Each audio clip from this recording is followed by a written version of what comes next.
Magandang araw po mga giliw naming tagapakinig.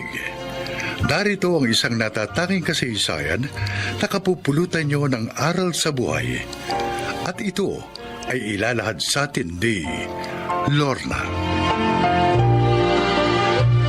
Isa akong psychiatrist, tumutulong at nagbibigay ng payo sa mga may problema, lalo na sa kilos at pag-iisip. Nung una, masasabi kong wala na ako mahihiling pa sa buhay dahil naabot ko ang aking pangarap at napangasawa ko ang lalaking aking minahal. Pakinggan po ninyo ang aking kwento. Musta ka, Briggs? Bakit ba dinala ako ng mami ko sa inyo? Akala ba niya may problema ako sa pag-iisip? No, hindi ka nun. Wala akong problema. Sila ng daddy kong may problema. Pati ako dinamay nila. Huwag ka sanang magalit, Briggs. Actually, I will also talk to your mom later. Kaya lang kita unang kinausap kasi sabi niya, mula raw na maghiwalay sila ng daddy mo, madalas ka nang walang ganang kumain. Lagi ka ring malungkot. At gusto mo laging mapag-isa. Even your studies. Napabayaan mo na rin. At sabi niya, baka magkasakit ka raw. At yun ang ayaw niya mangyari. Ipinahiya nila ako. Ipinagmamalaki ko pa naman sila sa mga kaibigan ko. Nagsabi ko happy family kami, yun pala eh. Pagkukunwari lang yun. Dahil si daddy matagal na palang may babae. At si mami naman, matagal na rin may iba. Briggs. Kasama ko pa naman ng tropa ko noon. Nang mabisto ko sila pareho. You know what? Nauunawaan ko ang nadarama mo. Pero may mga pangyayari sa buhay na kahit masakit, kailangan nating tanggapin. Paano? Paano ko matatanggap yun? Napahiya ako sa mga tao. Mali pa naman sila sa pamilya namin. Huwag mong pahirapan ng sarili mo dahil doon. Hindi mo naman kasalanan ng mga nangyari sa parents mo. At hindi kontrolado ng tao ang magaganap sa kanyang buhay. Higit sa lahat, hindi ka nag-iisang may nasirang pamilya. Doktora. Kahit ganun ang nangyari sa parents mo, hindi mo dapat sirain ang buhay mo. Marami ka pang magagandang pwedeng gawin. At maaari ka ring magkaroon ng matibay na pamilya balang araw. Doktora Lorna. Yun ay kapag napagtagumpayan mo ang pagsubok na ito. Nahihirapan na po ako eh. Pagaramdam ko ayoko nang lumabas ng bahay. Hindi ko sinasabing madaling mawawala yung nararamdaman mo. Pero pwedeng mawala yan. May mga ituturo ako sa iyo na makatutulong para makarecover ka sa nararamdaman mo.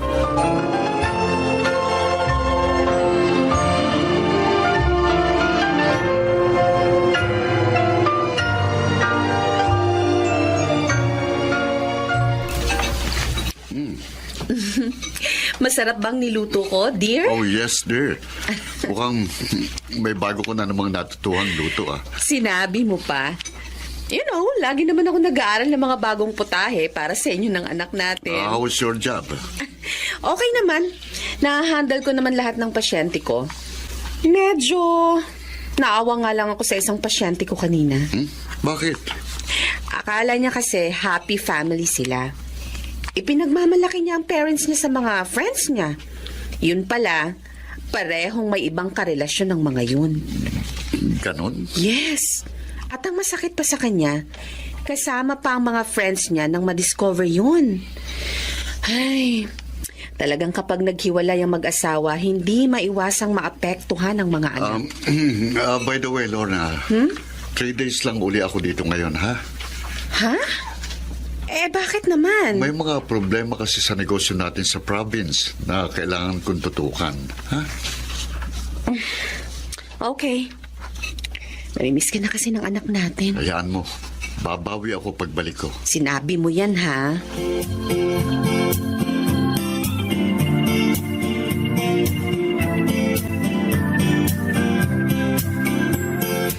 Happy birthday po, Daddy. Salamat naman at hindi mo nakalimutan ang birthday ko, Iha. Siyempre naman po. Nasaan na nga pala si JR? At yung manugang ko? Si JR po nasa garden kasama mga pinsan niya. Si Sunny naman, nasa probinsya, tulad ng dati, busy sa business. Matagal ko nang hindi nakikita ang asawa mo, ha? Workaholic po ang manugang niyo, Daddy. Baka naman napapabayaanan niya kayo. Dahil sa negosyo. Abay, hindi mabuti yun, anak. Ibinibigay po niya ang lahat ng pangangailangan namin, Dad. Nga lang, kulang na kulang talaga ang panahon niya sa amin. Pag-usapan niyo na maayos yan. Hindi tama yung ganun, anak. Inuunawa ko na lang po siya. Ang mahalaga, hindi po ibang babae ang kahati namin sa panahon ng aking asawa.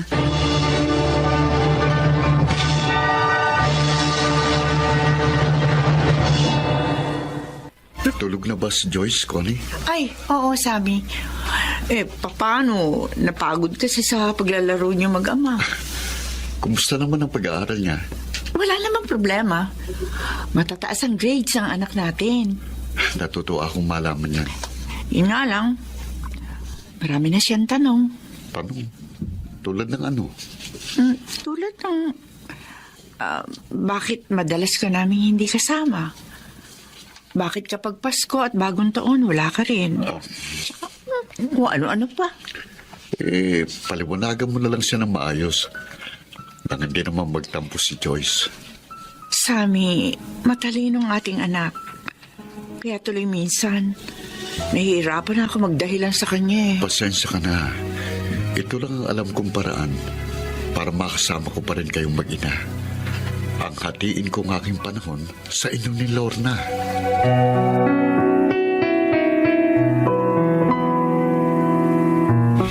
Anong may paglilingkod ko, Helen? Doktora, yung friend ko na natulungan nyo ang nag-recommend sa inyo. Napuntahan ko. Baka daw kasi matulungan nyo ako. How can I help? Anong problema? May boyfriend kasi ako. First love ko siya. More than 5 years kami. And then?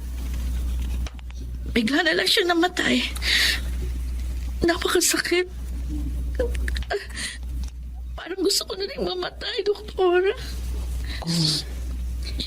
Gaano katagal na siyang patay? 4 years na ho. Sinagot ko siya nung 17 ako. I see. At ano ang ikinamatay niya? Motorcycle accident. Then, ano ang ginawa mo mula nun? Ayun, nawala na po ako ng gana na magtrabaho. Palagi na lang akong nasa bahay. Nalulungkot at umiiyak. Madalas tinitingnan ko yung mga picture namin. Madalas kinakausap ko. Dapat, sikapin mo ng malimot siya. Dahil talagang kahit kailan, hindi na siya babalik pa. Dahil nga patay na siya. Todo, di ko alam kung paano gagawin ko. Di ko kaya. Madalas nga sa gabi, napapanaginipan ko pa rin siya. Okay. I totally understand.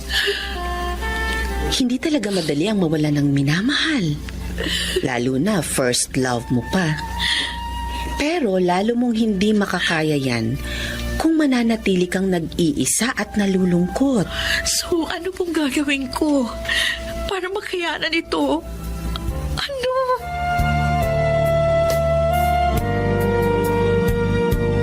Min, huwag kayong tatawag. Ako lang ang tatawag sa inyo. Para si Lorna. Oo, mahal. Oh, bakit malungkot ka? Dahil matagal kang mawawala sa amin ngayon. Connie, pasensya na. Kailangan kasing bumawi ako kina Lorna. Madalas na akong hanapin ni JR.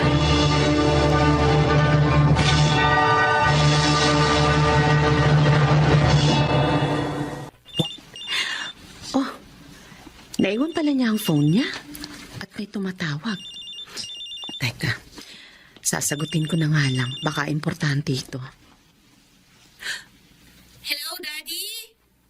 Don't forget my doll and my chocolates. Okay? Oh, sige, I will play na. Here's Mommy. Hindi. Tinawag siyang daddy ng bata. Hello, Sammy, mahal. Oy, pasensya na tumawag kami. Paano nangungulit tong anak natin? Gusto raw niya ipaalala sa'yo yung mga pasalubong mo sa kanya pag uwi mo rito. No. Si Sammy. May babae. At may anak na sila. Hindi.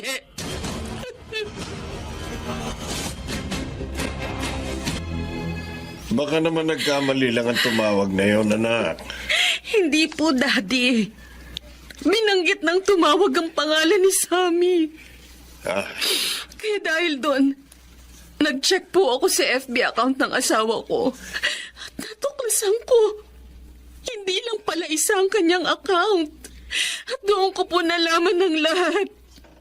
Ay, may babae nga siya na ang pangalan ay Connie.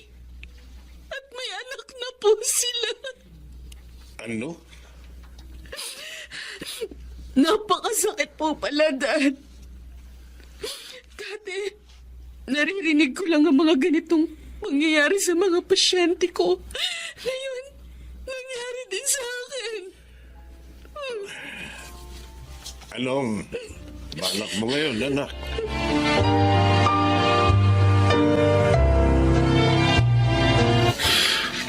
Bakit mo nagawa ito sa akin, Sammy? Bakit mo ko niloko? I'm sorry, Lorna. Akala ko negosyo lang talagang inaasikaso mo sa probinsya. Yung pala, may pangalawang pamilya ka na doon. Lorna, si Connie talagang nobya ko. Bago pa tayo ipakasal ang parents natin. Ano? Nagpakasal ako sa'yo. Kahit hindi kita mahal. Dahil ayokong bigyan ng sama ng loob ang parents ko. Sammy, minahal kita. At wala kang sinabi sa akin na may nobya ka. Dahil nga sinikap kong kalimutan si Connie at pag-aralan kang mahalin. Pero hindi ko nagawa. Nang muli kaming magkita ni Connie sa probinsyang yon, hindi ko na napigilan pang aking sarili. Pakiramdam ko, lalo ko siyang minahal. Kaya, Tama na! Tama na! Tama na! Lorna, palayain na natin ang isa't isa upang hindi na maghirap ang ating kalooban. Huwag kang mag-alala. Hindi ko kayo pababayaan ng ating... Sammy, mahal na mahal kita. Mahal na mahal kita. I'm sorry. Hanggang dito na lang tayo.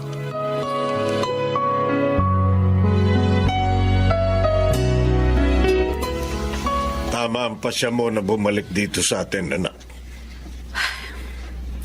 Lalo lang po akong malulungkot pag nanatili pa ako sa bahay namin, Dad. O anong plano mo sa bahay niyo?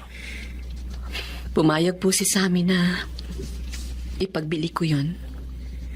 Sabi niya itabi ko na lang daw ang pera para sa kinabukasan ng anak namin. Ngayon ako nagsisisi sa pagpapakasal ko sa iyo sa anak ng kaibigan ko. Kasalanan ko rin po, Dad.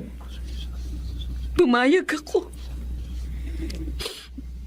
Kasi noon pa man mahal ko na si Sammy. Inakala ko mamahalin din niya ako. Pero nabigo ako. Anak, Masakit. Masakit, Dad. Masakit. Kahit pala psychiatrist ako at nagpapayo sa mga may problema, masasaktan pa rin ako pag ako na ang namumroblema. mawawala rin ang sakit na yan, anak. At alam mo kung sino ang tunay na makatutulong sa iyo para mangyari yon. Yes, Dad. At tulad ng mga pasyente ko, Gagawin ko rin po ang ipinapayo ko sa kanila. Lalapit ako sa Diyos upang pagalingin niya ang sugat ng puso ko.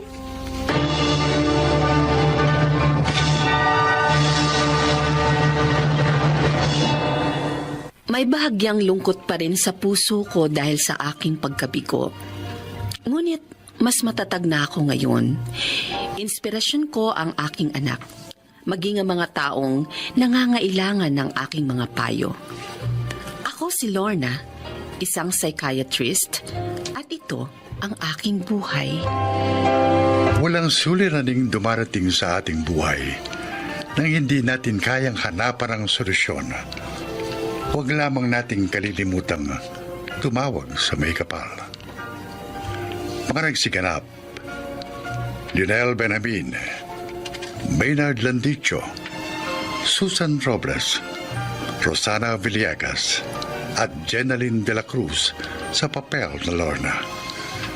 Naglapat ng angkop na tunog Jerry Mutia, sa musika ni Buboy Salonga. Supervisyong teknikal Eric Lucero at Bong Muyar. Creative Consultant Phil Cruz. Production Assistant Anching Cruz. Ito'y mula sa panulat ni Telma Corporal Alcantara. Sa direksyon, Salvador M. Briales. Ito ang aking buhay.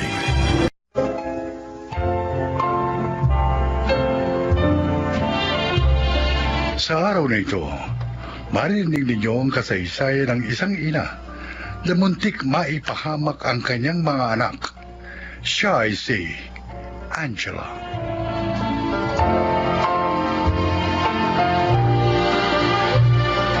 Dalawa ang aking anak, sina Ethel at Darwin.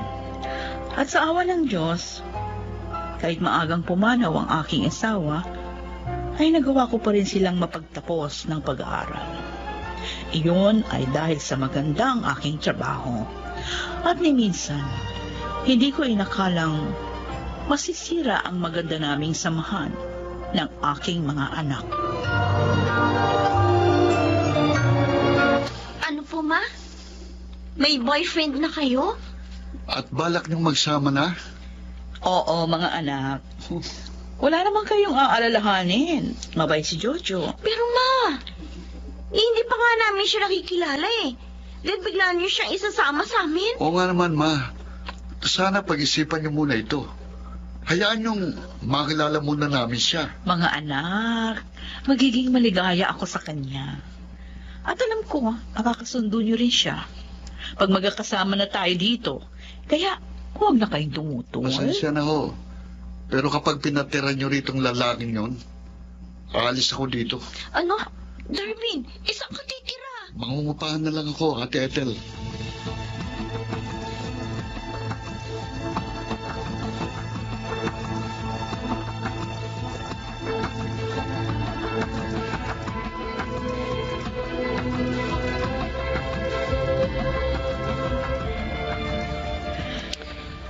May mahirap nga yung pinagdaraanan mo ngayon. Naiipit ka sa mga anak mo at doon sa nobyo mong si Jojo. Buti ka pa nga, Ate Digna.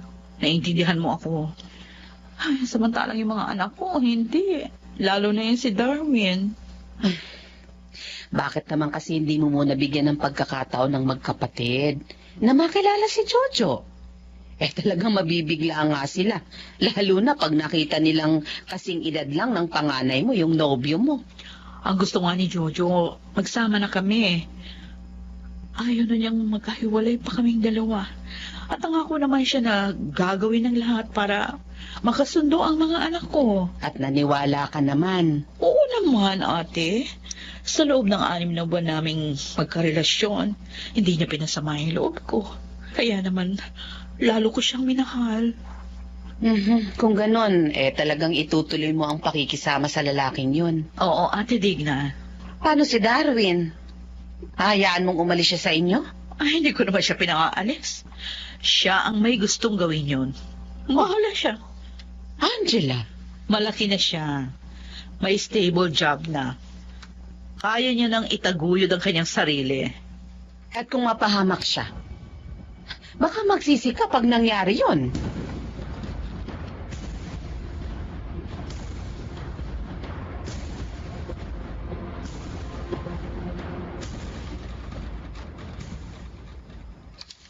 Mga anak, siya si Jojo, ang inyong magiging pangalawang ama. Jojo, sila naman ang aking mga anak, sina Ethel at Darwin. Pangalawang ama? Ma! Kasing edad ko lang ang lalaking yan eh. Oo nga. Hindi niyo sinabi sa amin to. Kasi baka tumutol kayo. Ethel, Darwin, kahit bata pa ako kaysa sa mama niyo, mahal ko siya. Handa akong patunayan yun. Ayan Sa kanya nyo na narinig. Sana naman, huwag na kayong tumutol. Wala na kayong magagawa na. Dito na ito. Ngayong ginawa niyo ng sinabi niyo, gagawin ko rin ang sinabi ko. Alis na ako. Darwin! Darwin, sandali lang! Bastos pala anak mo yun eh. Walang galang. Pwede ba? Huwag mong pagsalita ng ganyan na kapatid ko. Hindi mo siya masisisi. Biniglaan niyo kami. Okay. Tsaka na lang natin ituloy ang pag-uusap na ito. Sige na, Ethel. Pumasok ka na sa kwarto mo.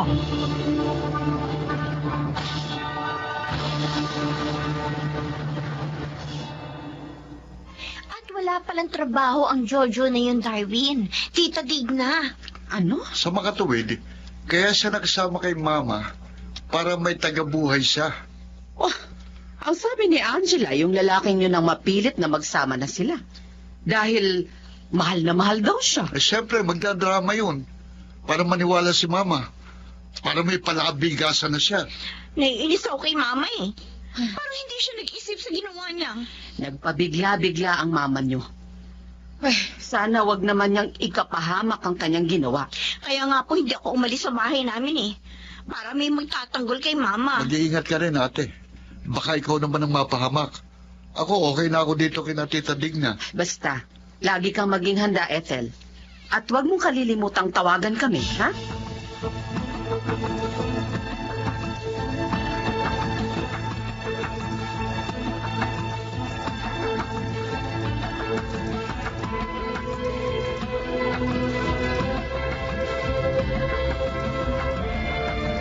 Grabe, pre.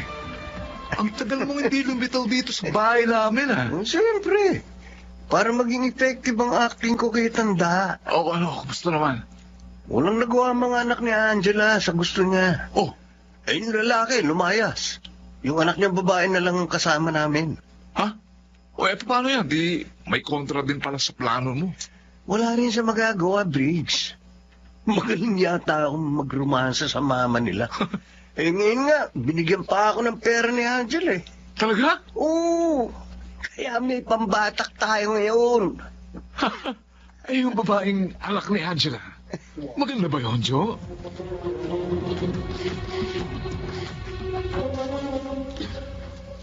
Ginabi ka na naman, Jojo. Pasensya na lang. Lasing ka pa. Si Briggs kasi, pinainom ako. Yaman na, hindi na mauulit yun. Ilang beses mo nang sinasabi yan? Hindi mo naman tinutupad. Huli na ito. Huli na. Promise. Sana nga, wag mo nang uulitin. Dahil nahihiya ako sa mga anak ko. Dahil dyan sa ginagawa mo.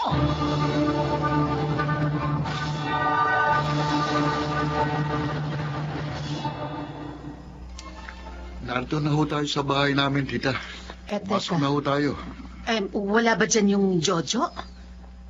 Dahil sa mga kwento ng ate mo, parang ayoko na rin makita ang lalaking yun. Wala po. Sabi ni ate, malamang daw nasa barkada niya yon.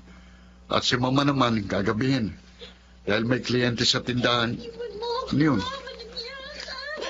Parang, Si Ethel, parang nagagalit at umiiyak. Wala ka namang magagawa. si Jojo, tita. Baka may masamang ginagawa sa ate ko. Ang hayop na yun, at tatawag ako ng pulis. Sige, papasok naman ako sa loob. Bitiwan mo ate ko. Hayop ka. Halikop.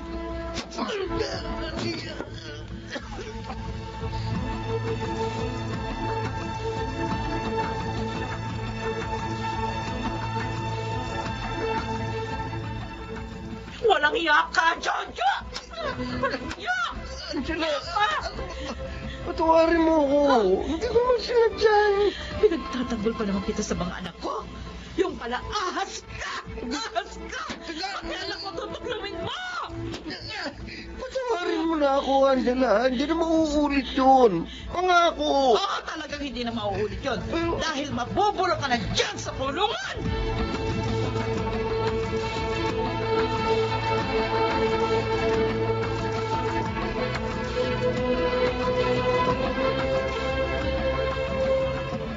Ate, hiyang-hiya ako sa inyong lahat. Dahil sa nangyari. Ang tanda ko na, pero nagkamali pa rin ako ng minahal. Masamang tao pala siya. Nagpadala ka kasi sa damdamin mo sa kanya. Sa tamis niya mambola. Inaamin ko.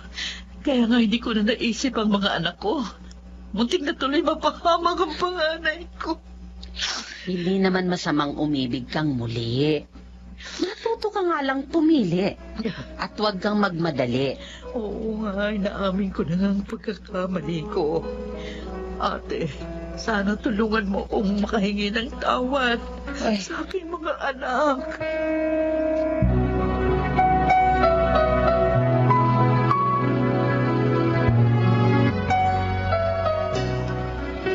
Mama? Bakit kayo narito? Alam ko. Alam kong galit kayo sa akin dahil sa nangyari. Hindi niyo kami pinakinggan. Dahil mga anak niyo lang kami. Muntik na tuloy mapahamak si ate sa kamay ng walang yun. Patawarin niyo ako, mga anak. Nagkamali ako nang pinagkatiwalaan ang puso ko. Akala ko magiging maligaya ako sa kanya. Hindi pala. Dahil isa siyang masamang tao. Mga anak, sana magsimula tayong muli.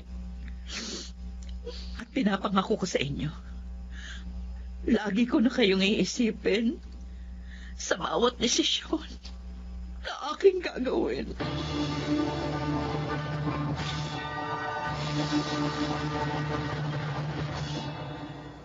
Totoo nga palang kahit may edad na, hindi pa rin dapat magpabigla-bigla sa mga pagpapasya. Salamat na lamang at hindi napahamak ang aking mga anak. At napatawad din nila ako. Kaya ngayon, maligaya na kaming muli. Ako po si Angela at ito ang aking buhay. Hindi naman masama ang magmahal. Ngunit sana, lagi pa ring isaalang-alang ang mga mahal sa buhay, sapagkat sila ang tunay na gabay. Mga nagsiganap: Chiquit del Carmen Amor, Phil Cruz, Lionel Benjamin, Jeneline de la Cruz, Jun Legaspi, at Rosana Villegas sa papel na Angela. Naglapat ng angkop na tunog Jerry Mutia, sa musika Buboy Salonga, supervisyong teknikal Eric Lucero at Bong Muyar, creative consultant Phil Cruz, production assistant Anching Cruz. Ito'y mula sa panulat ni Selma Corporal Alcantara, sa direksyon June Martin Legaspi at Maynard Landicho Jr. Ito ang aking buhay.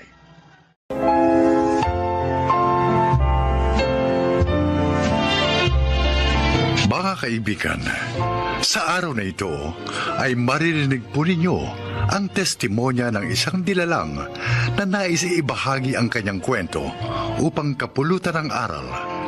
Siya po ay si Tina.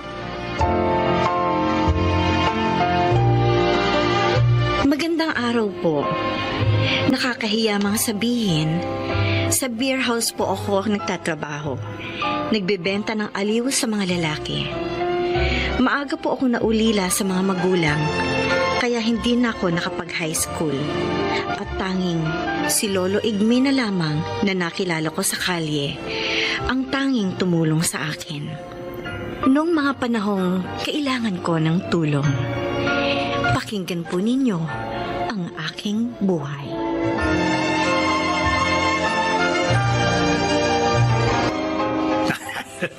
Ang sarap mo talaga, Tina. Wala kang kupas. Hoy, nakadalawa na tayo Bayaran mo na ako, Rufo. Dapat may tip, ha? Bitin pa ako eh. Isa pa tayo. Nakadalawa ka na, hindi ka papagod? Bakit? Di mo na ba kaya? Sabihin mo lang. Bibigyan kita ng gamot para lumakas ka. Ha? Ayoko ng drugs. Hostess lang ako, pero hindi ako adik, ano? At saka, kaya ko pa. Huwag kang mainis. Gusto mo ng malaking bayad, di ba? Kaya dapat, paligayahin mo ng gusto ang parokyano mo, di ba? Ha?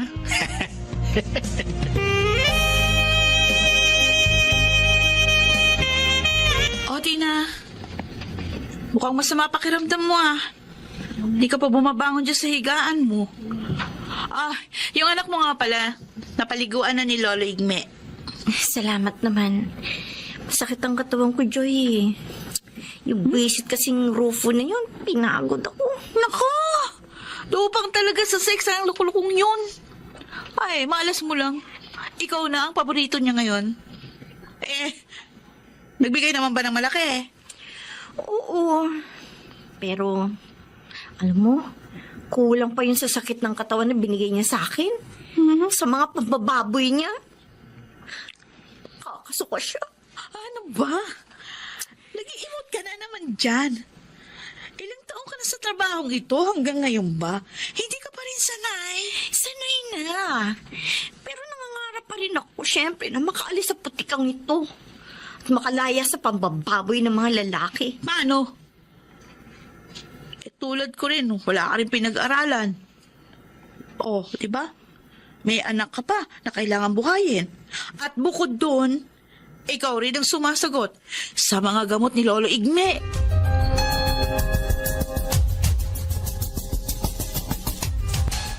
Lolo Igme, ito na po mga gamot ninyo. Nabili ko na po para sa 1 linggo. Nakakahiya naman sa iyo, Tina. Hindi kita kadugo, pero ikaw pa ngayon ang tumutulong sa akin. Huwag niyo na pong alalahanin yun. Tinulungan niyo rin po ako nung buntis ako at naghahanap ng matutuluyan. Kinupkup niyo kami ng anak ko. Kaya, ngayon naman po, hayaan yung gantihan ko ang inyong kabutihan. Pero sakitin ako ngayon. Pabigat na sa iyo. Parang ako pang nagbabaon sa iyo sa putikan Huwag po kayong magsalita ng ganyan. Hindi po totoo yan. Napasok ako sa trabaho ito dahil sa kahirapan ng buhay. At sa kawalan ng pinag-aralan. Kaya, Lolo, wala po kayong kasalanan.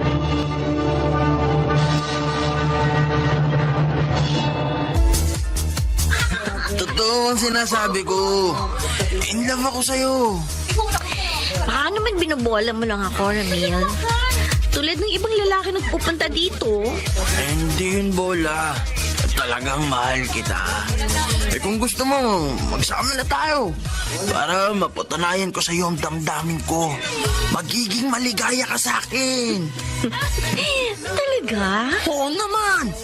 At hindi ka na magtatrabaho. Ako na lang ang tatrabahuin mo.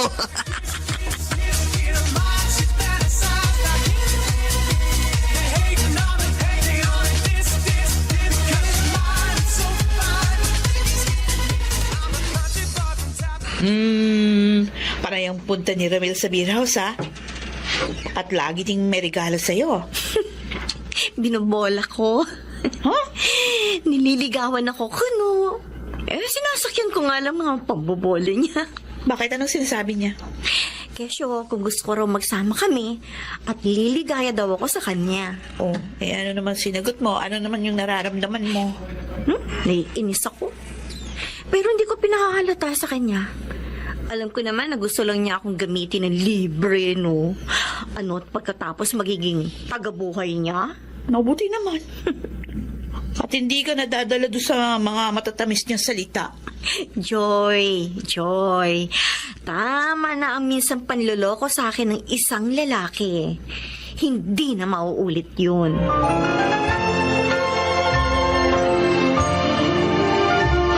Lolo Igme, Ikaw pala, Joy. Gusto mo na bang kumain? Handa na itong pagkain na. nasaan si Tina? Umalis. May bibilhin daw sandali sa mall. Ha? Na mga kailangan din sa bahay. Ay, bakit hindi niya ako ginising? Sana nakasama ako. Meron pa naman akong gustong bilhin. Sayang nga. Pero malamang na parating na yon. Kanina pa umalis eh. Dapat nga narito na siya. Bakit po wala pa?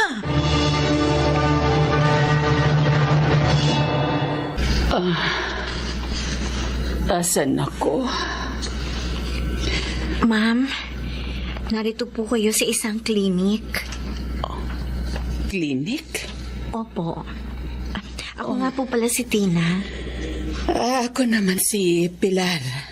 Kanina po, Ma'am Pilar, habang nag-aabang ako ng masasakyan pa uwi sa amin, nakita ko pong nabuwal kayo. Oh, naalala ko na. Nahilo ako kanina. Mainit kasi. Nasa talyer ang sasakyan ko kaya nag-abang ako ng taxi. Ganun po pala. Kaya po, humingi po ako ng tulong sa mga tao upang madala kayo rito. Ay, salamat sa iyo, Tina. Ang bag ko. Ito po. Wag po kayo mag-alala. Iningatan ko po yan habang buhat po kayo ng mga hiningan ko ng tulong. Ay, salamat uli sa iyo. Ayos lang po yun. Ang asawa niyo nga po pala, tumawag habang wala kayong malay kanina. Kaya po, alam na po niyang nangyari sa inyo. Papunta na po sila rito. Ay, salamat. Wala na pala akong dapat alalahanin. Ma'am Pilar, pagdating po ng mister niyo, aalis na po ako ho. Baka nag-aalala na sa akin si na Lolo Igme eh. Lolo? Opo. Ulila ka na ba sa mga magulang? Opo.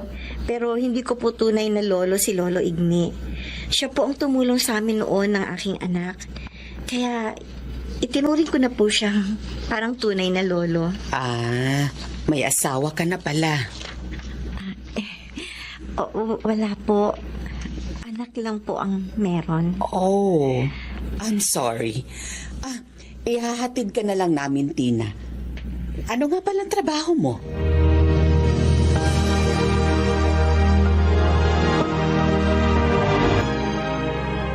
Yun pala ang dahilan. Kaya ngayon ka lang nakauwi. Oo, Joy.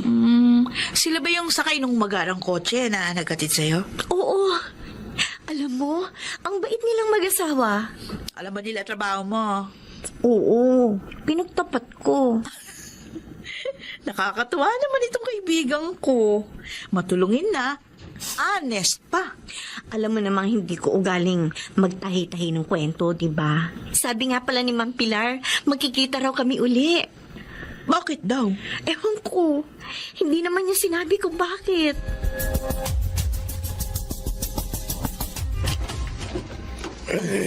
Magandang hapon po. Magandang hapon din po. Sino po sila? Ako po si Pilar. Nariyan po ba si Tina? Ay, kayo yung tinulungan niya. Ako nga po. Ay, tuloy ho kayo at tatawagin ko. Sige po, tuloy.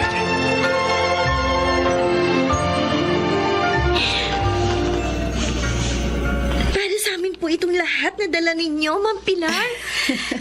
Oo, Tina. Yung groceries para magamit nyo. Ito namang iba, mga produktong ititinda mo online. Di ba sabi mo sa akin, gusto mong iwan na ang trabaho mo sa beer house? Opo.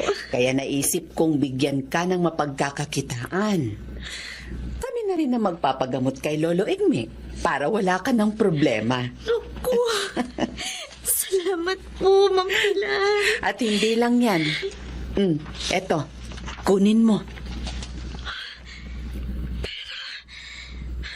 Malaking halaga po yan. Gamitin mo ito upang may panggastos kayo. At ang iba, tabi mo. Salamat po. Salamat po na marami, Mang Pilar. Mabait ka, Tina. At mabuti ang iyong puso. Kaya naman gusto kitang tulungan. Ngayon po, makakaalis na ako sa putikang kinalalagyan ko. At makakalaya na rin ako sa pambababay ng mga lalaki.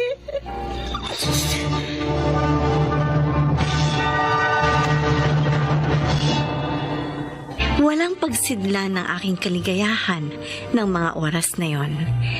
Ang isang maliit na pagtulong ay nagbunga ng katuparan ng aking pangarap. Tunay ngang habang may buhay ay may pag-asa. Sana po kinapulutan ninyo ng aral ang aking inilahad. Ako po si Tina at ito ang aking buhay. Mga nagsiganap, Leonel Benjamin, Rosana Villegas, Maynard Landicho, Angelo Alcantara, Jeneline de la Cruz at Chiquit del Carmen Amor. Naglapat ng angkop na tunog, Jerry Mutia. Sa musika ni Buboy Salonga. Superbisyong teknikal, Eric Lucero at Bong Muyar. Ito'y mula sa panulat ni Thelma Corporal Alcantara. Direksyon, Salvador M. Royales.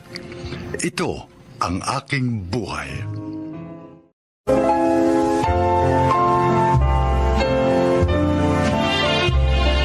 Mga kaibigan, pakinggan po natin ngayon ang isa pang natatanging kasaysayan na ilalahad sa atin.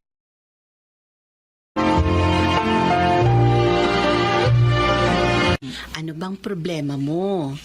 Sabihin mo, may lesson ba kayo na gusto mong ipa-braille sa akin? Para ma-review mo sa bahay. Wala po. Wala po, ma'am. Lahat naman po ng kailangan kong basahin. Na-braille nyo na po. Oh, kung gano'n na ng problema.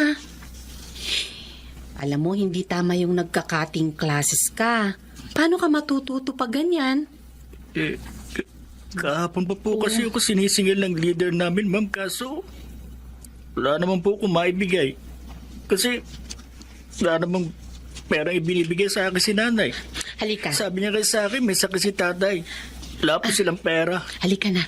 Ihahatid kita sa classroom mo. Pero, ma'am, nahihiya na po ako sa mga kaklase ko. Huwag kang mag-alala. Tutulungan kita. Bibigyan kita ng pambayad sa project nyo. Talaga po, ma'am. Maraming salamat po. Gusto ko naman po talagang pumasok kaso yun nga po, wala akong pambayad sa project namin. Importante sa tao ang edukasyon. Lalo na sa tulad niyong may kapansanan sa paningin. Kaya sana, huwag niyong isusuko ang karapatan niyong matuto. Kahit na nga mahirap pa ang buhay.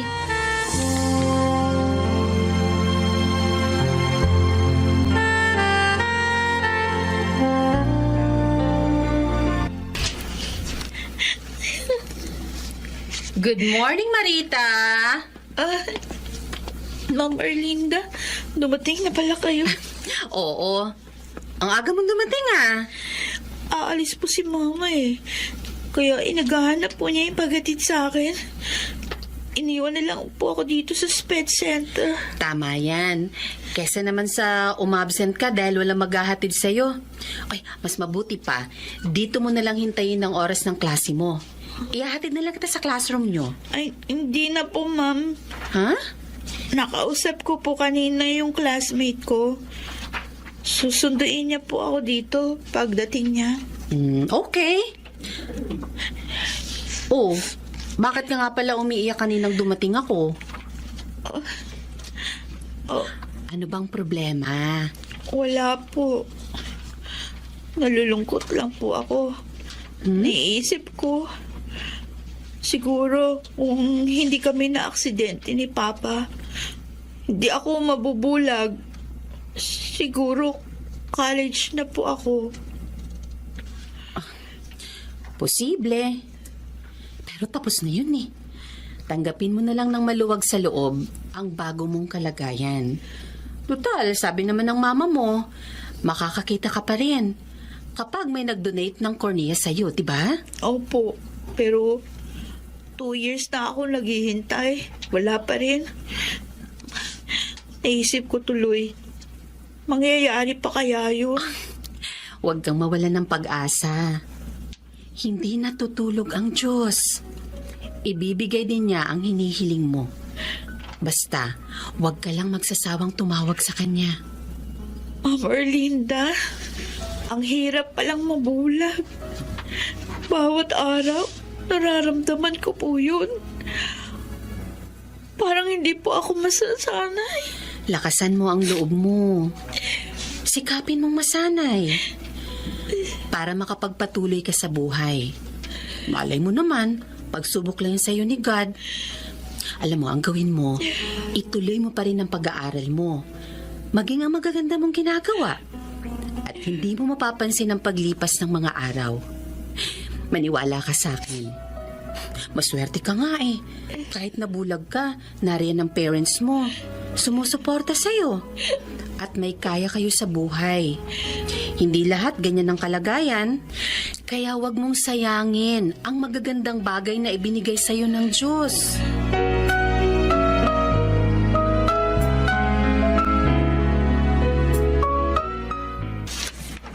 Kuya Wilson! Ay, hindi mo sinabing uuwi ka ng bansa? Nasalubong ka sana namin ni Daddy sa airport. Yan din ang sinabi ko sa kapatid mo kanina, Erlinda. At ulitin ko uling sinabi ko kay Daddy, gusto ko kayong surpresahin. Ikaw talaga? Oh, magtatagal ka ba rito? Ha? Kasama mo ba sina Hipag at ang mga pamangkin ko? Hindi, busy sila. Kaya 1 buwan lang ako dito. Ay. Talagang miss ko na kayo eh. Kaya kahit 1 buwan, nagbakasyon ako.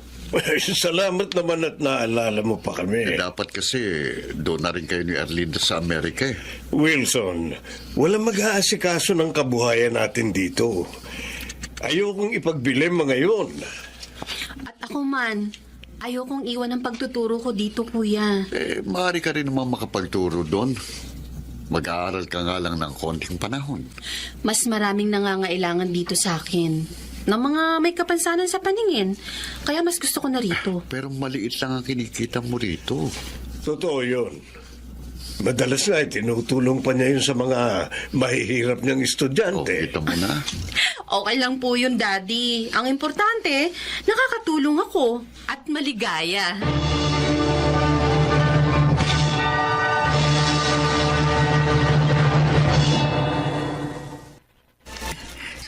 Sa akin po ang plastic bag na ito, Ma'am Erlinda. Oo, Lino. May mga tsokolate yan, mga dilata, kape. Thank you po. Meron din kami ni Marita niyan, Lino. Oo, lahat tayo binigyan ni Ma'am. Ma'am, bakit niyo po kami binigyan ito? Saan po galing ito? Dumating galing ibang bansa ang kuya ko. At marami siyang uwi ng mga kape, dilata, tsokolate. Kaya naisip kong dalhan kayo. Hindi naman namin mauubos sa mga yon. Ang bait niya po talaga, Ma'am. Salamat po. Salamat po, Ma'am. Ang swerte po namin dahil kayo po ang naging sped teacher namin. Sa totoo lang, kayo talaga, pinatataba niyo ang puso ko. Totoo po yung mga sinabi namin, Ma'am. Tama. Nga po. Kaya bagay talaga kay Ma'am yung tatanggapin niyang award. Award? Anong award? At saka, sino may sabing may tatanggapin akong award? Dumaan po dito kanina yung principal natin, Ma'am. At sabi po sa amin, next week daw po sa Teacher's Day, tatanggap po kayo ng award bilang Teacher of the Year. Congrats po, Ma'am. Congratulations, Ma'am. You deserve it.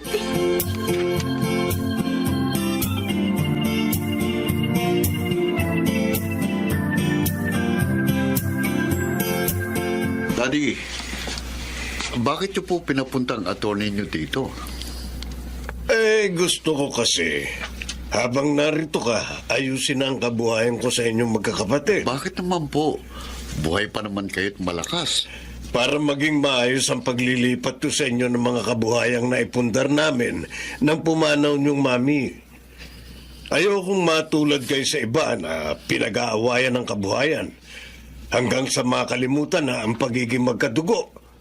Kaya habang malakas pa ako, iaayos ko na ito. Well, kayo pong bahala. Pero wala po dito si Kuya Brando. Nakausap po siya kagabi. At alam na niya ang gagawin ko. Daddy, si Erlinde, baka maubos lang ang mamanahan niya sa pagtulong niya sa mga estudyante niya. Anak, mabuti ang ginagawa ng kapatid mo.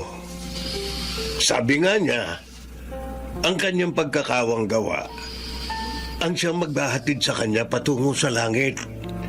Isa pa, matalino si Erlinda. Hindi naman niya siguro hahayaang maging kaawa-awa siya balang araw.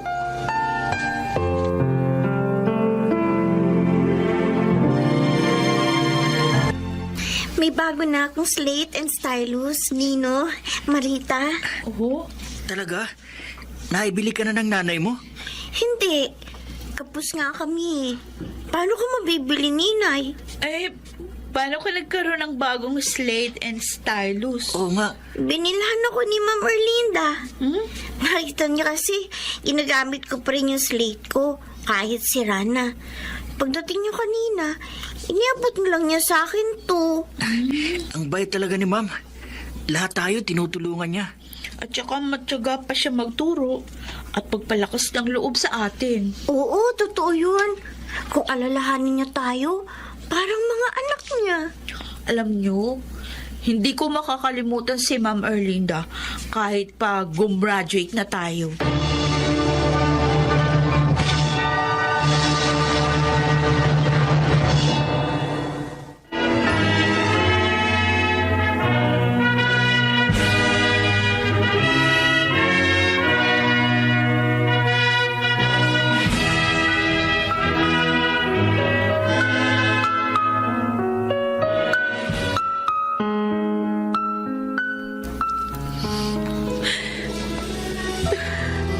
Bukas na ang libing ni Daddy, Kuya Wilson.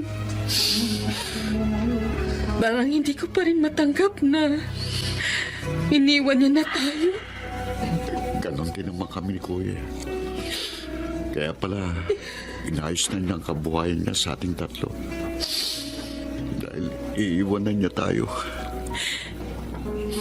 Ngayon, nag-iisa na lang ako dito sa bahay na to. Kung gusto mo, sumama ka na sa amin ni Kuya sa Amerika. Gawin na lang nating bahay bakasyonan ng bahay na ito. Kikita ka rin naman doon sa Amerika. Makapagtuturo. At higit sa lahat, mababawasan ang lungkot mo dahil sa pagkamatay ni Daddy.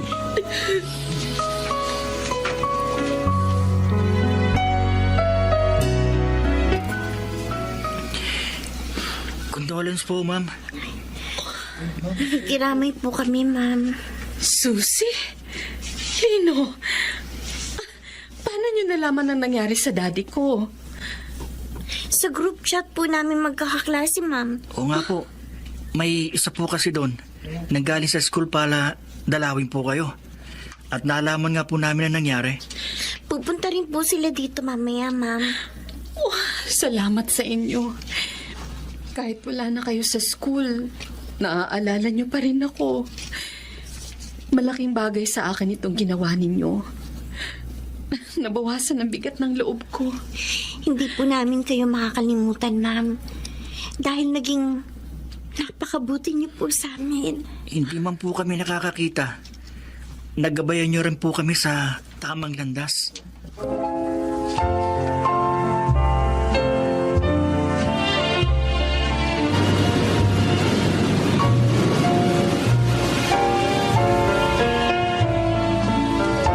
Mabuti naman, naka-video chat ka namin, Marita.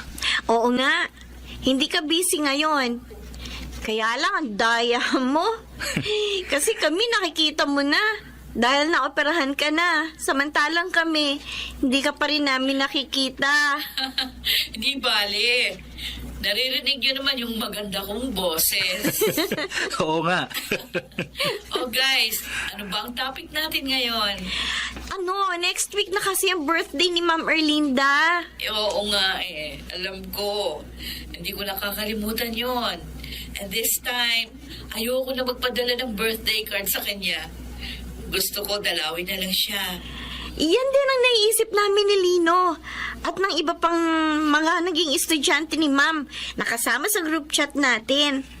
May binabala kaming gawin.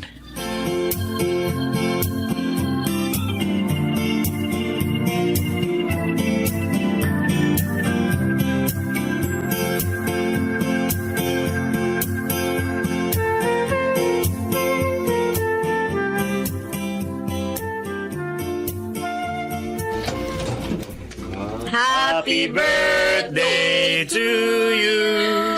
Happy birthday to you. Happy birthday. Happy birthday. Happy birthday to Salamat. Happy birthday po, ma'am. Birthday, Ma'am. Salamat, Iha.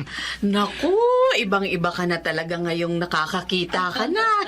Siguro kung hindi po ninyo pinalakas ang loob ko, Ma'am, baka hindi ako ganito kaligaya ngayon. At ako naman, kung hindi niyo ako inihanap ng scholarship, malamang wala akong magandang trabaho ngayon. Naku, kayo talaga, pinaiiyak niyo ko. Salamat po sa lahat ng tulong, Ma'am. Hindi lang kayo basta naging sped teacher sa amin.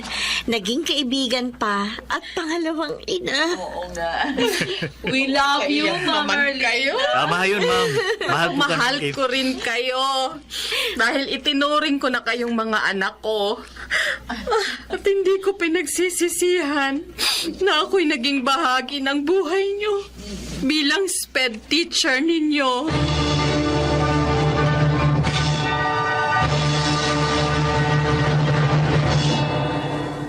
Nagtuturo pa rin ako at madalas dinadalaw pa rin ako ng mga dati kong estudyante. Kahit ngayong matanda na ako, hindi ko pinagsisisihan na minsan sa buhay ko naging gabay ako ng mga kabataang hindi nakakakita. Ako si Erlinda, isang special education teacher, at ito ang aking buhay. Narinig po ninyo ang isang magandang kasaysayan ng isang guro na kinapulutan ng aral sa buhay. Baka nagsiganap, Yunel Benamin, Rosana Villegas, Chiquit del Carmen Amor, Maynard Landicho Jr. at Jenaline de la Cruz sa papel na Erlinda. Naglapat ng angkop na tunog Jerry Mutia sa musika ni Buboy Salonga. Supervisyong teknikal Bong Muyar at Eric Lucero. Creative Consultant Phil Cruz. Production Assistant Anching Cruz. Ito'y mula sa panulat ni Telma Corporal Alcantara. Sa direksyon Salvador M. Royales. Ito ang aking buhay.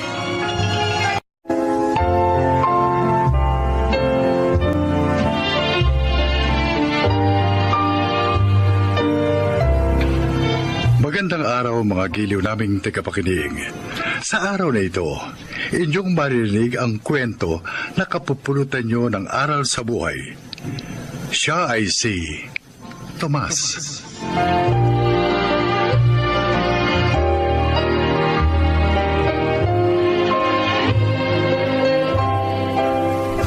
Mula pa nang magbinata ako, pagmamaneho na ng sasakyan ng aking naging trabaho. Mula sa pedicab, tricycle, jeep at taxi, ay naipasada ko na. Ngunit sa taxi ako nagtagal. Pakinggan po ninyo ang aking paglalahad.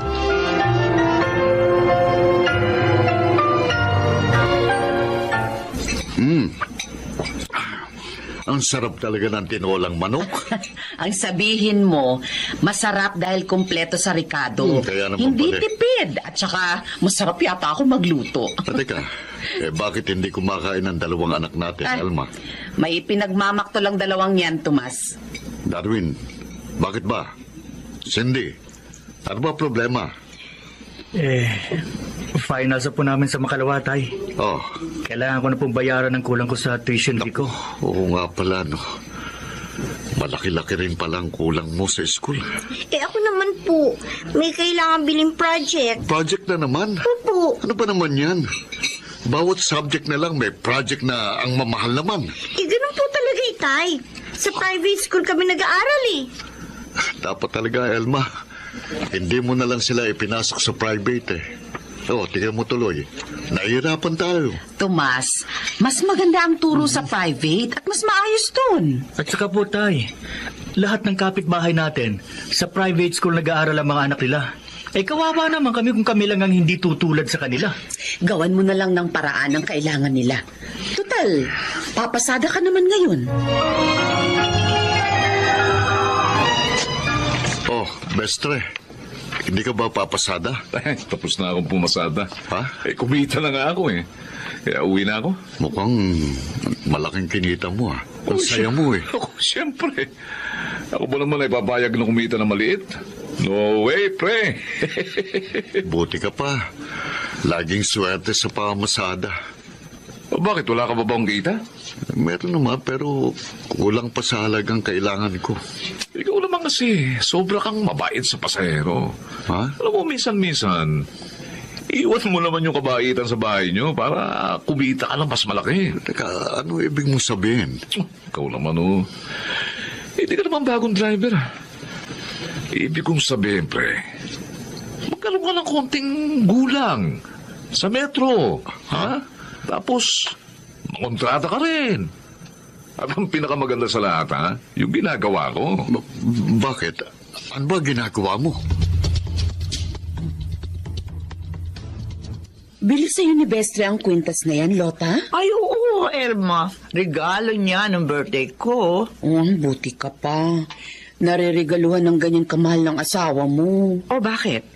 Hindi ka ba nabibigyan ng ganito ni Tomas? Ay, nako, hindi. Lagi kaming kapos. Dahil sa gastos ng mga anak namin. Teka. Alam ko na. Ha? Sabihin mo sa asawa mo, bumarkada sa asawa ko. Para naman maambunan siya ng swerte namin.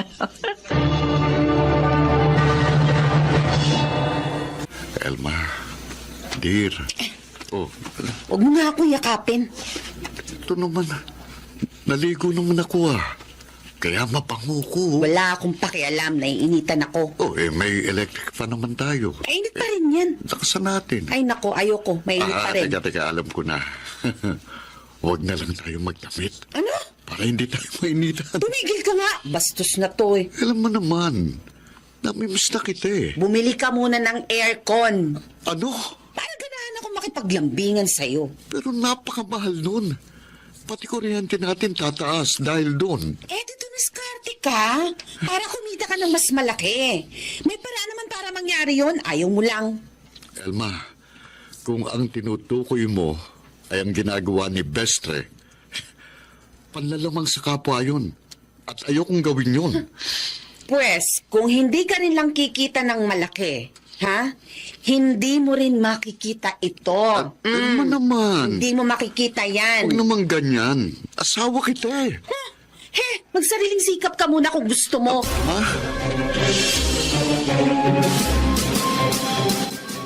Kuya Darwin, magkano ba binigay na baong sa'yo ni Inay? Maliit lang. Hindi katulad ng dati. Sirado kasi ang taxi na ipinapasada ni Itay. Suya naman oh. Kaya palang aga umuwi ni Itay.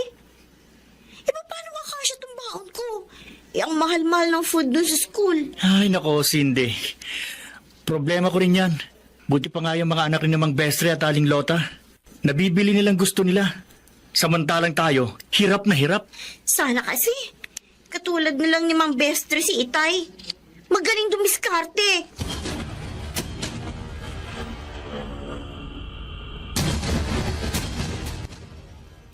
Oh, Lota. Saan mo dadali niyang ulam na dala mo? Kina Elma, Bestre. Ha? Ilang araw na kasing sira yung taxing ipinapasada ni Tomas. Ay, nako. Kaya, eto, bibigyan ko sila ng ulam. Yun naman kasing si Tomas eh. Ayaw makinig sa akin. O yan tuloy, naghihirap sila ng pamilya niya. Kausapin mo uli. Palagay ko, makikinig na sa'yo yun. Tinuruan ko na si Elma ng dapat gawin eh. Para mapapayag niya si Tomas. Ano? O ano naman ang itinuro mo? Tomas, ilang araw nang sirang taksing pinapasada mo. Ano? Wala ka man lang gagawin para magkapera tayo? Aba, hirap na kami ng mga anak mo. Elma, humahanap naman ako ng ibang mailalabas. Ang kaso wala akong makita. Kaya hihinto na lang muna kaming kumain, ganon? Pati mga anak mo hindi na muna papasok sa eskwela? Hindi naman sa ganun. Konting tiis lang.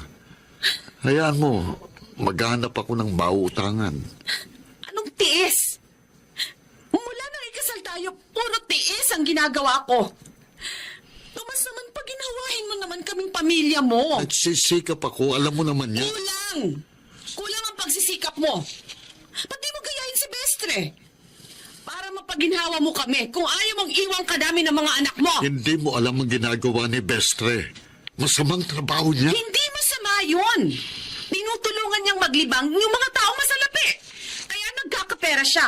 Ang masama yung nagnanakaw, nanguhold up. At yun namang tulad mo na walang ginagawa upang maayos ang pamilya. Sakit mo naman magsalita. Mas masakit ang mangyayari pag hindi ka kumilos. Iiwan ka namin ng mga anak mo. Kaya kumilos ka na. Ay, gabi na po ah. Bakit wala pa si Itay? Wala naman po siyang labas dahil sira yung pinapasada niyang taxi. Palagay ko, tinablan siya sa pananakot ko sa kanya kanina. Kaya yun, sumama na siya kay Bestre. Mabuti nga. Ibig niyo po sabihin, kunwari lang yung sinabi niyo kay Itay kanina na iiwan natin siya? Oo, syempre. Yun kasi ang turo ni Lota sa akin. Para makumbisi ko ang tatay niyo na sumama sa trabaho ni Bestre. Ano po bang trabaho ni Mang Bestre? Bukod sa pamamasada ng taxi. Nagdi-deliver siya ng gamot sa isang kondominium. Kaya malaki ang kinikita niya. Nay! Nay! Darwin, ano ka ba? Nay! Nakagulat ka naman magbukas ng pinto. Nandito kami. Nay, si Mang Bestre po. Bakit kuya? Napano si Mang Bestre? Sabi ni Along Lota, hinuli daw ng mga pulis. Ano? Oh, Diyos ko. Ang tatay niyo, baka kasama niya. Elma! Ang asawa ko, Elma! Bakit ba siya hinuli ng mga pulis? Dahil sa pagdi-deliver niya ng ecstasy at iba pang bawal na gamot sa isang kondominium. Ang Lota, kasama ba niyang asawa ko?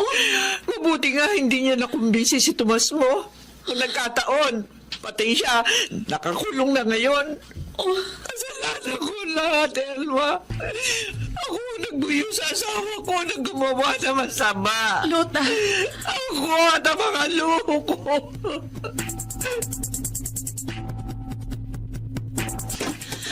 Tomas! Oh, Lota, Cindy, Darwin, bakit narito kayo? Sinamahan po namin si Inay na sunduin kayo, Itay. Nalaman po kasi namin na narito kayo kinamang mulong. Nag-alala kami dahil 2 araw ka nang hindi umuuwi. Kaya sinamahan ako ng mga anak natin.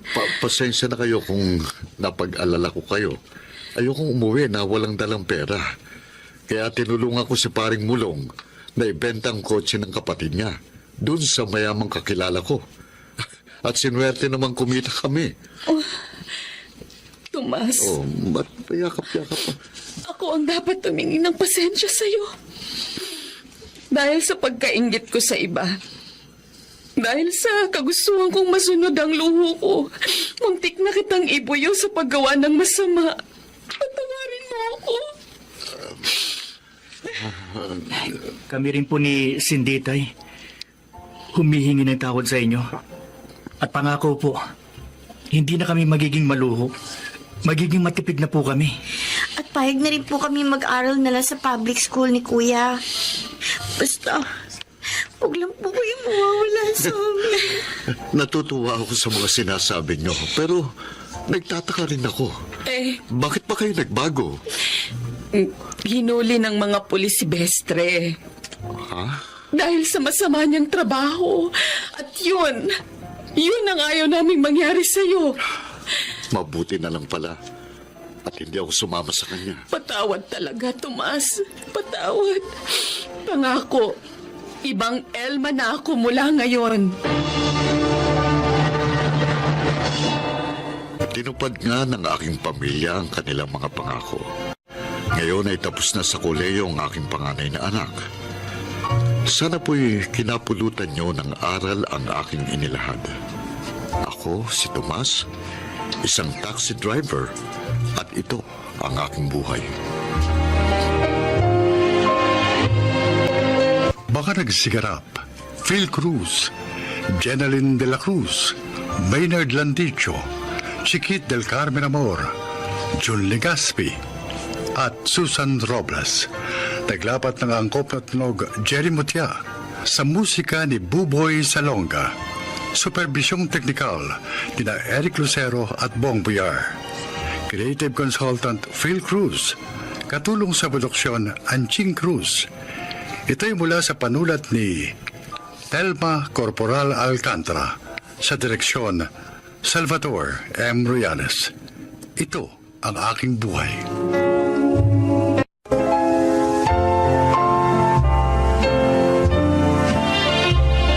Mga kaibigan, isa na namang kasaysayan ang kapupulutan nyo ng aral sa buhay. Ito ay ang kasaysayan ni Betty. Ni driver ang asawa kong si Tiago. Sa hanap buhay na ito, aming pinalaki ang aming 5 anak. Maayos naman ang buhay nila sa awa ng Diyos. Ngunit pumanaw sa pagsisilang ang aming si Normita. Kaya mula noon, kami na ang nagaruga sa anak namin si Irene.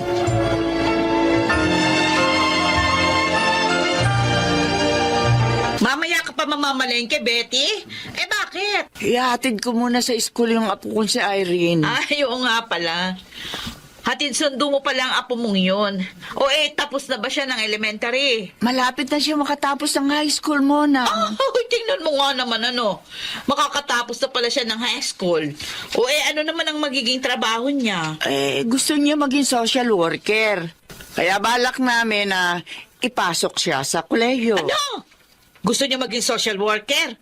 O paano niya magagawa yun? Pwede mangyari yun, Monang. Pahihirapan niyo lang ang sarili niyo ni Tiago. Pag tinuloy niyo yan, may edad na kayo, hindi na dapat kayo mahirapan pa. Ikaw naman, oo. Pagmasahihin niyo na lang siya, katulad ng ginagawa ng mga kapwa niya bulag.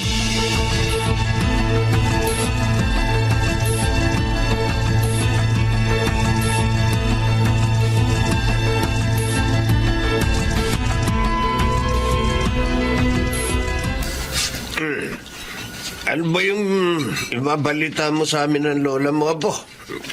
Sabihin mo na habang kumakain tayo. Oo nga naman, Apo. Good news ba yan? Opo, Lolo. Lola? Wala, sabihin mo na. Ano po? Nakapasa po ako sa scholarship na kinuha ko sa isang university. Ha? Ibig sabihin, wala ka ng matrikula sa pagpasok mo sa kolehiyo? Opo, Lola Betty. At may allowance pa po ako kada buwan. Ang galing talaga ng apo ko. Hindi na po ninyo problema ang tuition ko at pamasahe. Binabati ka namin, Apo. Salamat po, Lola. Pero magmamasahe pa rin po ko tuwing wala akong pasok. Baka naman maka-apekto yun sa pag-aaral mo. Hindi po, Lolo. Kaya ko po yun. Gagamitin ko naman yung kita ko sa masahe bilang pambayad sa magiging guide ko sa school. Bakit, Apo? Ayaw mo na bang kasama ako? Hindi po sa ganon, Lola. Iba na po kasi sa college Mas mahirap na ang pag-aaral.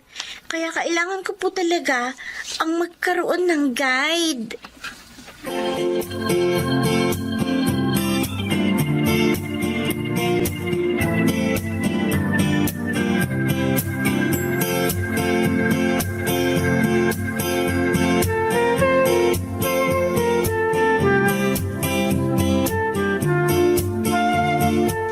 Tay, Ito, dinalang ko po kayo ng bigas at mga dilata, ho. Nakal salamat, anak. Tama-tama yan. Sira kasi yung jeep na pinapasada ko ngayon. Ganun ho ba? Di pa paano ho niyan? Di makakapasok sa eskwelahan bukas si Irene. Dahil wala siyang baon. Hindi na namin problema ang baon at pamasahin niya, Darmo. Ang allowance niya sa university ang ginagamit niya doon. Okay, mabuti naman po. Responsable ang pamangkin mo. Siya nga rin ang nagbabayad sa kinuha niyang guide. Kinukuha niya yon sa kita niya sa masahe. Abay, dapat lang hong maging responsible siya. May kapansanan siya. At uli lang lubos pa. Ano po ba ang kinukuha niyang kurso? Yung social work? Ano ho? Social work? Gusto niya maging social worker? Ay, wala namang masama sa pangarap ng pamangkin mo, Opo, itay, wala nga pong masama. Kaso paano siya makatutulong sa mga nangangailangan? Siya itong pangunahing nangangailangan ng tulong. Baka wala siyang mapasukan trabaho niyan, tay. Naku, sayang lang ang pera at panahon niya sa pag-aaral. Naniniwala kami ng nanay mo na may inilaang magandang kapalaran ng Diyos para sa iyong pamangkin. Tulungan na lang natin siyang hanapin yun. Ay, naku. Maswerte siya, maswerte. At sa inyo siya napunta. Dahil alam niyo kung akong nakakupkup sa kanya, hindi ko na siya pag-aaralin. Dito na lang siya tumulong sa bahay. Para mo naman sinabing hindi magtatagumpay siya. Kasi, tay, magmasahay na lang siya. Mas makaiipon pa siya eh.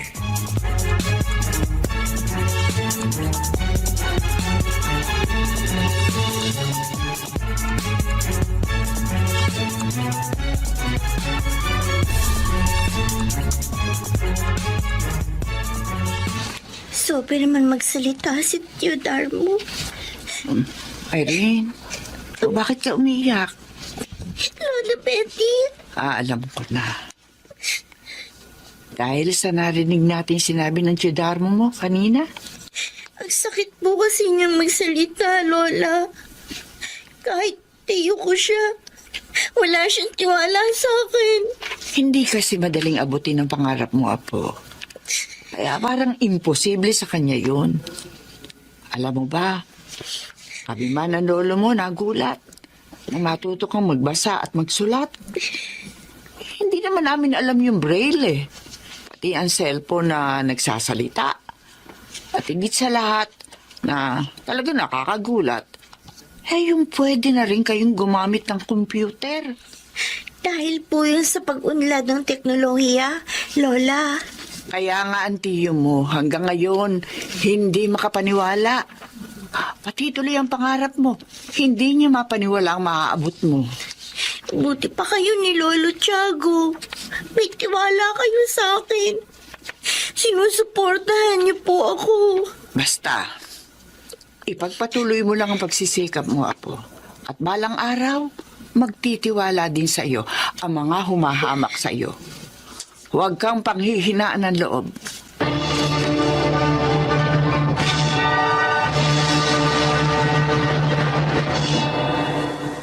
Irene, Apo, bakit malungkot ka?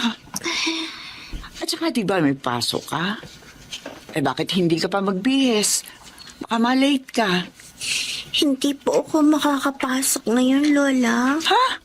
Bakit? May nangyari ba sa guide mo? Dinala po nila sa ospital ang ate niya dahil manganganak na. Ay, ganun ba? Sasamahan na lamang kita para makapasok ka at marinig mo ang turo ng mga profesor mo. Pero maghapon po yun, Lola. Ay, kaya ko yun, Apo. Malakas pa, Lola mo.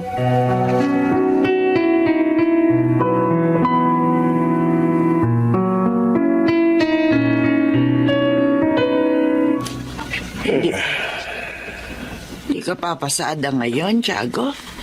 Oo, Betty. Masakit ang katawan ko. Para akong tatrangkasuhin. Malamang nahawa na kita. Siguro nga. May edad na tayo. Kaya humihina na rin ang At ang tubig. Uminom na po kayo. Salamat, Apo. Ang lolo mo nga parang tatrangkasuhin din Kung gusto po ninyo, mamasahihin ko po kayong dalawa para po gumaan ang pakiramdam ninyo kahit paano.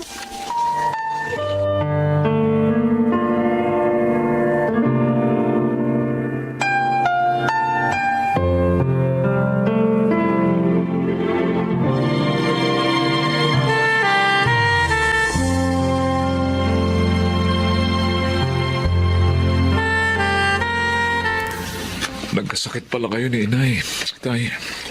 Oo, anak. Pero magaling na kami ngayon. Sana ho tinawagan niyo ko. Para lapadalan ko kayo ng panggastos. Yun nga sana ang gagawin namin. Oy, bakit hindi po? Kaya lang, sabi ni Irene, ang ipon na lang niyang gamitin namin. Kikita pa naman daw sa uli. Ay, naku, mabuti naman. Makakaipon siya. Kaya tama lang naman na tulungan niya kayo ba? Dahil sa laki ng pagsuporta niyo sa kanya. Hindi nakalilimot ang pamangkin mo, Darmo. Kaya sana, baguhin mo na ang maling pananaw mo sa kanya.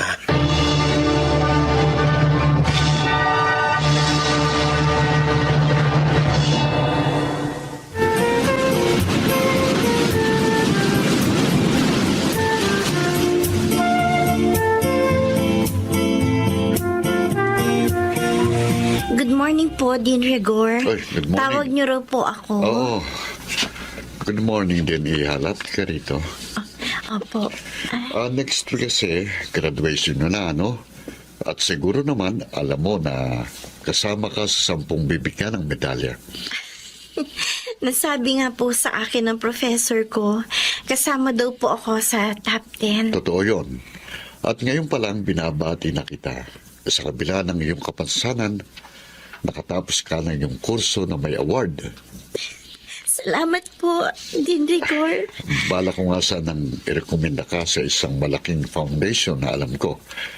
Naghanap kasi sila ng social worker. Dok Dean, maraming salamat po. At may isa pa kaming sorpresa sa'yo. So be ready, Iha.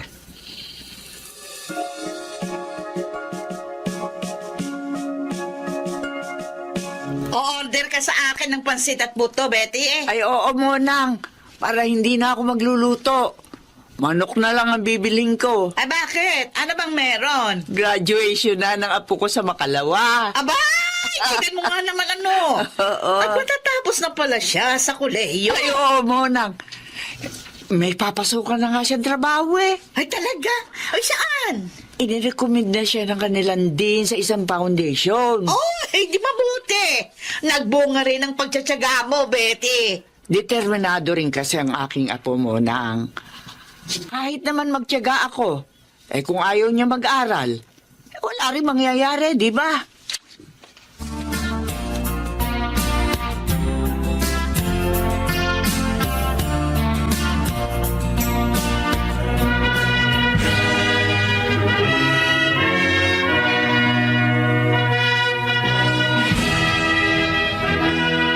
Matapos nating ibigay ang medalya para sa ating mga nangungunang estudyante, isang tanging award naman ang ibibigay natin. Ito ay ang Outstanding Student of the Year na ibinibigay dito ng university sa isang estudyante na sa kabila ng maraming hadlang ay nagawa pa rin tapusin ng matagumpay ang kanyang kurso. At ang ating outstanding student ngayon ay walang iba kundi si Irene Martinez. Oh, Irene, itong ikalawang medalya. Ano masasabi mo? Maraming salamat po. Una sa Diyos, sa pagtulong niya sa akin. Salamat din po sa mga pumili sa akin na maging Outstanding Student of the Year. Pinasasalamatan ko rin ang aking lolo at lola na siyang talagang sumuporta sa akin mula nang maiwan ako ng aking mga magulang. Salamat po sa walang sawang hatid sundo niyo sa akin sa school. Lola Betty, hindi ko po malilimot ang inyong kabutihan at pagmamahal. Para po sa inyo ang aking tagumpay.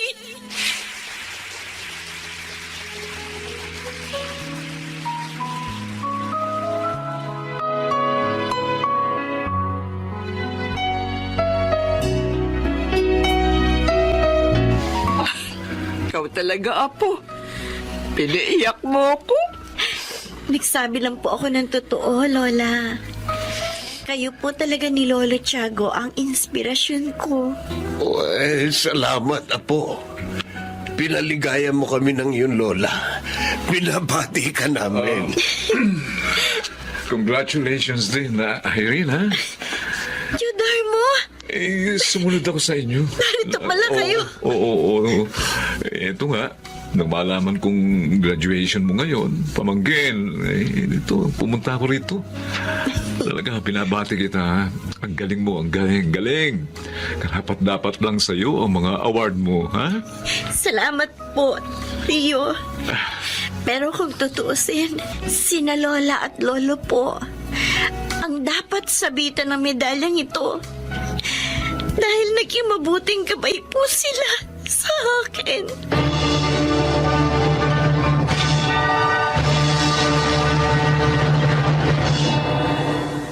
Parang ako ang gumraduate din ng mga sandaling yun. Napakasaya ko. Pagkat natulungan ko ang aking apo na maabot ang tagumpay. Social worker na siya ngayon dito sa aming bayan. Sana'y naibigan niyo ang aking inilahad. Ako si Betty, isang lola, at ito ang aking buhay. May kapansanan man ang isang tao, kung may mapagmahal naman siyang pamilya, tiyak pa ring liligaya at magtatagumpay. Mga nagsiganap, Junel Benjamin, Chiquit del Carmen Amor, Rosana Villegas, June Martin Ligaspi, Phil Cruz at Susan Robles sa papel na Betty. Naglapat ng angkop na tunog Jerry Mutia sa musika ni Boboy Salonga, supervisyong teknikal Eric Lucero at Bong Villar, creative consultant Phil Cruz, production assistant Anching Cruz. Ito'y mula sa panulat ni Selma Corporal Alcantara, sa direksyon Salvador M. Reales. Ito ang aking buhay.